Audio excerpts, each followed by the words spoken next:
ಈ ಹೋರಾಟ ಯಾವ ಹಂತಕ್ಕೆ ಬಂದು ನಿಂತಿದೆ ಅಂತ. ಆದರೆ ಹೋರಾಟ ಮಾಡೋ ಸಂದರ್ಭದಲ್ಲಿ ಮೊದಲಿಗೆ ದೌರ್ಜನ್ಯ ಷಡ್ಯಂತ್ರವನ್ನ ನಾವೆಲ್ಲ ಎದುರಿಸಿದ್ವಿ.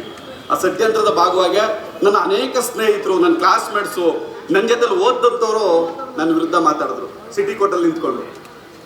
ಆದರೆ ನಾನು ಯಾವುದಕ್ಕೂ ಎದುರಲಿಲ್ಲ. ಆದರೆ ಒಂದು ಏನಪ್ಪ ಅಂದರೆ, ಈ ಇಷ್ಟೆಲ್ಲ ಹೋರಾಟಗಳ ನಡುವೆ ನೀವು ಒಂದೇ ಒಂದನ್ನು ಗಮನಿಸಬೇಕು. ಷಡ್ಯಂತ್ರ ಅಂತಾರೆ. ಆದರೆ SIT ರಚನೆ ಆದ 2 ದಿವಸಕ್ಕೆ ನೆಕ್ಸ್ಟ್ ಡೇನೆ ವೀರೇಂದ್ರ ಹೆಗಡೆ ಅವರ ಬ್ರದರು ಮುಖ್ಯಮಂತ್ರಿಯವರ ಮನೆಗೆ ಹೋಗಿ ಕೃತಜ್ಞತೆಯನ್ನು ಸಲ್ಲಿಸ್ತಾರೆ. ಕಾರಣ ಏನು? ಆ ಪ್ರಕರಣದಲ್ಲಿ SITನ ತನಿಖೆ ಮಾಡಬೇಕಾದ್ರೆ ಸೌಜನ್ಯ ಪ್ರಕರಣವನ್ನು ಹೊರಗಡೆ ಇಡ್ತಾರೆ. ಅದೇ ಷಡ್ಯಂತ್ರ ಎಲ್ಲಿಂದ ಪ್ರಾರಂಭ ಆಯಿತು ಅಂದರೆ ಆ ಮೊದಲನೇ ದಿವಸದಿಂದನೇ ಪ್ರಾರಂಭ ಆಗಿದೆ. ಹಾಗಾಗಿ ಈ ಯಾವ ಷಡ್ಯಂತ್ರಗಳು, ಈ ಯಾವ ಆಟಗಳು ನಡೆಯಲ್ಲ. ಕಾರಣ ಏನು ಗೊತ್ತಾ?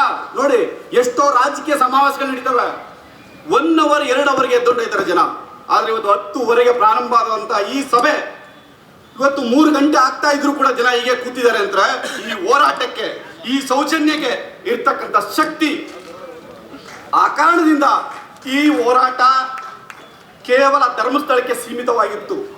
ನಂತರ ಜಿಲ್ಲೆಗೆ ಬಂತು, ನಂತರ ರಾಜ್ಯಕ್ಕೆ ಬಂತು, ಇವತ್ತು ದೇಶಕ್ಕೆ ಬಂತು. ಇವತ್ತು ಅಂತಾರಾಷ್ಟ್ರೀಯ ಮಟ್ಟದಲ್ಲಿ ಚರ್ಚೆ ಆಗ್ತಾ ಇದ್ರೆ ಅದು ಸೌಜನ್ಯ ಇರುವ ಶಕ್ತಿ. ಸೌಜನ್ಯನ ಮತ್ತೆ ನೀವು ಮಣ್ಣಾಕಿ ತುಂಬ್ತಾ ಇದ್ರು ಕೂಡ ಅವಳು ಮತ್ತೆ ಎದ್ದು ಬರ್ತಾ ಇದ್ದಾಳೆ ಅಂದ್ರೆ ಅವಳಿಗಿರುವ ಚಟ್ಟ ಶಕ್ತಿ.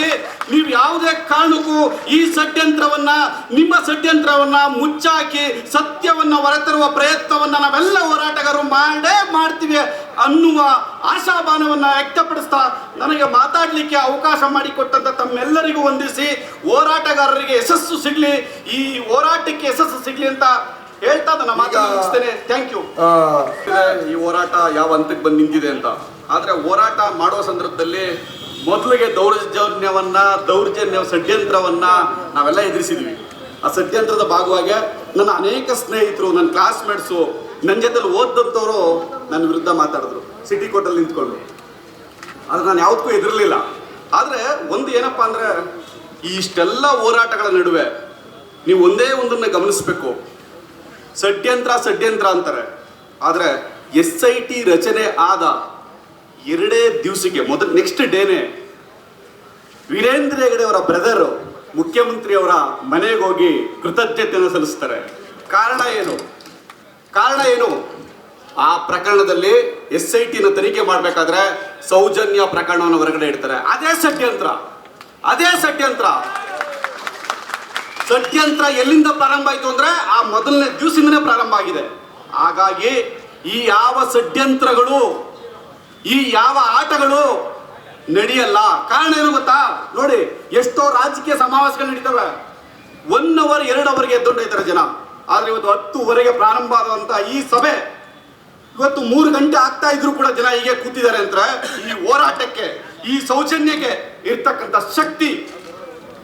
ಆ ಕಾರಣದಿಂದ ಈ ಹೋರಾಟ ಕೇವಲ ಧರ್ಮಸ್ಥಳಕ್ಕೆ ಸೀಮಿತವಾಗಿತ್ತು. ನಂತರ ಜಿಲ್ಲೆಗೆ ಬಂತು, ನಂತರ ರಾಜ್ಯಕ್ಕೆ ಬಂತು, ಇವತ್ತು ದೇಶಕ್ಕೆ ಬಂತು. ಇವತ್ತು ಅಂತಾರಾಷ್ಟ್ರೀಯ ಮಟ್ಟದಲ್ಲಿ ಚರ್ಚೆ ಆಗ್ತಾ ಇದ್ರೆ ಅದು ಸೌಜನ್ಯ ಇರುವ ಶಕ್ತಿ. ಸೌಜನ್ಯನ ಮತ್ತೆ ನೀವು ಮಣ್ಣಾಕಿ ತುಂಬ್ತಾ ಇದ್ರು ಕೂಡ ಅವಳು ಮತ್ತೆ ಎದ್ದು ಬರ್ತಾ ಇದ್ದಾಳೆ ಅಂದ್ರೆ ಅವಳಿಗಿರುವ ಚಟ್ಟ ಶಕ್ತಿ. ನೀವು ಯಾವುದೇ ಕಾರಣಕ್ಕೂ ಈ ನಿಮ್ಮ ಷಡ್ಯಂತ್ರವನ್ನ ಮುಚ್ಚಾಕಿ ಸತ್ಯವನ್ನ ಹೊರತರುವ ಪ್ರಯತ್ನವನ್ನ ನಾವೆಲ್ಲ ಹೋರಾಟಗಾರರು ಮಾಡ್ತೀವಿ ಅನ್ನುವ ಆಶಾಭಾವನವನ್ನ ವ್ಯಕ್ತಪಡಿಸ್ತಾ ನನಗೆ ಮಾತಾಡಲಿಕ್ಕೆ ಅವಕಾಶ ಮಾಡಿಕೊಟ್ಟಂತ ತಮ್ಮೆಲ್ಲರಿಗೂ ವಂದಿಸಿ, ಹೋರಾಟಗಾರರಿಗೆ ಯಶಸ್ಸು ಸಿಗ್ಲಿ, ಈ ಹೋರಾಟಕ್ಕೆ ಯಶಸ್ಸು ಸಿಗ್ಲಿ ಅಂತ ಹೇಳ್ತಾ ನನ್ನ ಮಾತನ್ನು ಮುಗಿಸ್ತೇನೆ. Thank you.